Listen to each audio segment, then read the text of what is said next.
In the fall of 2024, as Ukraine made significant military advances, Russia unleashed a devastating act of ecological warfare. The target Ukraine's vital waterways. The Seym and Desna rivers, crucial lifelines for Ukraine's northeastern regions, fell victim to a calculated act of sabotage. Russian forces, desperate to halt Ukraine's progress, deliberately poisoned these waters. On August 14th, Ukrainian authorities detected massive pollution originating from a Russian sugar factory near the border. What followed was an environmental catastrophe designed to cripple Ukraine's military operations.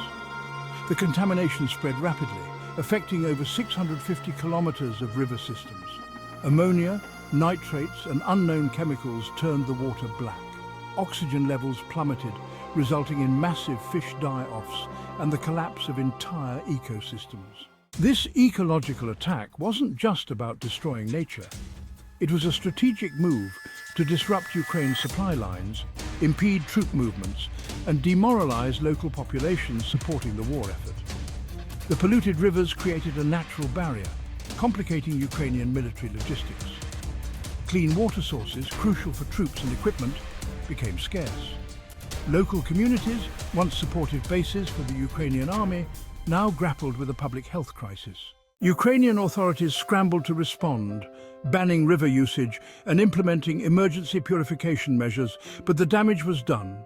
The long-term effects on biodiversity, agriculture and public health threatened to drain resources from the war effort. This act of ecological terrorism aligns with Russia's broader strategy of hybrid warfare. By targeting critical infrastructure and natural resources, they aim to undermine Ukraine's resilience and Western support. The international community condemned this environmental attack, but the incident highlighted the vulnerability of ecosystems in modern warfare. It raised alarming questions about the potential for similar acts of sabotage across Europe.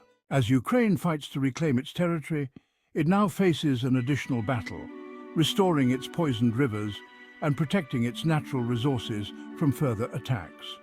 This ecological warfare serves as a grim reminder of the far-reaching consequences of conflict, where even nature becomes a casualty in the struggle for power.